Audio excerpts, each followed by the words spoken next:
अस्सलाम वालेकुम। कैसे हैं आप सब लोग? उम्मीद है सब ठीक होंगे, फिट फाट होंगे, मज़े में होंगे।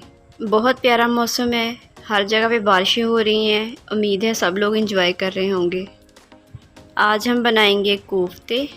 मैंने लिया है 1 kg चिकन कीमा।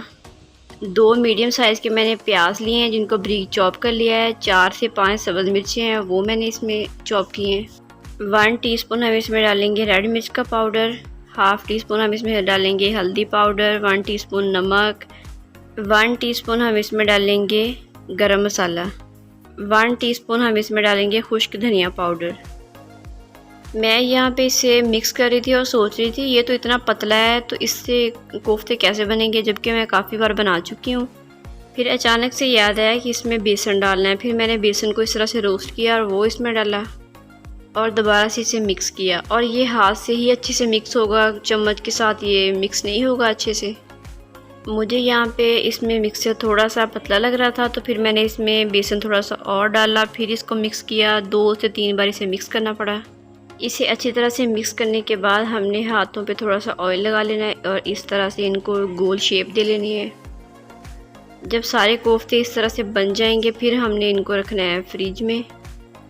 10 से 15 मिनट मैंने इनको फ्रिज में रखा था। यहाँ पे हमने ऑयल को अच्छी तरह से गर्म कर लेना है, ज़्यादा वाला गर्म करना है। फिर उसके बाद हमने इसमें कोफ्ते डाल देने हैं। जब हम सारे कोफ्ते इसमें डाल देंगे उसके बाद जो फ्लेम है उसको हमने कम कर देना है। उससे ये होगा जो कोफ्तों के ऊपर वाली स्किन है वो हार्ड हो जाएगी और ये इस तरह से टूटेंगे नहीं। जैसे इनकी ऊपर वाली स्किन हार्ड हो तो फ्लेम जो है वो मीडियम से भी लो कर देना है और इनको बिल्कुल लो फ्लेम पे हमने फ्राई करना है। 20 से 25 मिनट में ये बहुत अच्छे से फ्राई हो जाएंगे। अगर फ्लेम तेज़ होगा ये ऊपर से ब्राउन हो जाएंगे, ब्लैक हो जाएंगे, लेकिन अंदर से बिल्कुल अच्छी तरह से फ्राई नहीं होंगे। ये रेसिपी मैंने ऑलरेडी 2 बार अपलोड की हुई है, आप जाके वहाँ से भी देख सकते हैं। 25 मिनट हो गए हैं, देख लीजिए बहुत ही प्यारा सा इसका कलर आ गया है। जब हम कोफ्ते ऑयल में डालेंगे तब ऑयल फुल गर्म होना चाहिए। जैसे ही हम इसको डालेंगे ऊपर वाली स्किन हार्ड होगी तो हम जो फ्लेम है उसको मीडियम से भी लो कर देंगे। इस तरह से हमारे कोफ्ते बहुत अच्छी तरह से फ्राई हो जाएंगे। मैंने अच्छे से इसका मसाला बनाया। बनाने के बाद मैंने इसमें 2 गिलास पानी डाल दिए। जैसे ही पानी में 2 बॉयल आएंगे तो मैं इसमें कोफ्ते डाल दूँगी। बहुत ही मज़े का कोफ्तों का सालन बनता है और सिंपल सी रेसिपी है। मैंने कोफ्ते दोपहर टाइम बना लिए थे और फ्राई भी कर लिए थे। सालन मैंने शाम टाइम बनाया है डिनर के लिए।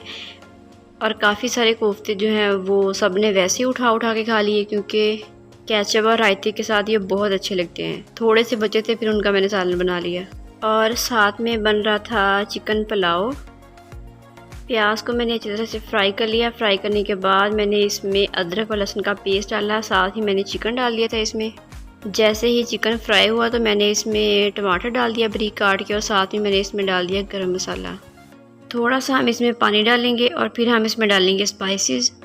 बेसिक से हम इसमें स्पाइसेस डालेंगे। स्पाइसेस डालने के बाद इसे अच्छी तरह से हम भून लेंगे।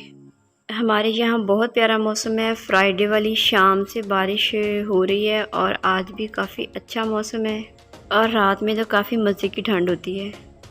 आज भी हर तरफ बादल हैं जैसे कि बारिश होगी। जब बारिश वाला मौसम हो तो चटपटा खाने को ज़्यादा दिल करता है और भूख भी ज़्यादा लगती है, लेकिन मैं डाइट कर रही हूँ तो मैं बिल्कुल भी ये सारा कुछ नहीं खा रही हूँ। चिकन पुलाव और कोफ्ते का सालन जो है ये डिनर के लिए बना था और डिनर में तो मैं बिल्कुल भी चावल नहीं खा सकती। हाँ, अगर मैंने चावल खाने भी हैं तो मैंने लंच में खाने हैं और वो भी बिल्कुल थोड़े से ज़्यादा सैलड के साथ। ये आज कुकिंग के लिए मैंने जगह थोड़ी चेंज की थी, इसलिए लाइट का भी इशू है। डिनर हमारा रेडी हो चुका है और सब लोग अभी से एंजॉय करेंगे। वीडियो अच्छी लगे तो लाइक कीजिएगा। अगर आप चैनल पे नए हैं तो चैनल को सब्सक्राइब कर लीजिएगा। बेल आइकन दबाएंगे तो आने वाली वीडियो की नोटिफिकेशन आपको मिलती रहेगी। मिलते हैं किसी नेक्स्ट अच्छी सी वीडियो में। तब तक के लिए अपना बहुत सारा ख्याल रखिएगा, दुआ में याद रखिएगा। अल्लाह हाफिज़।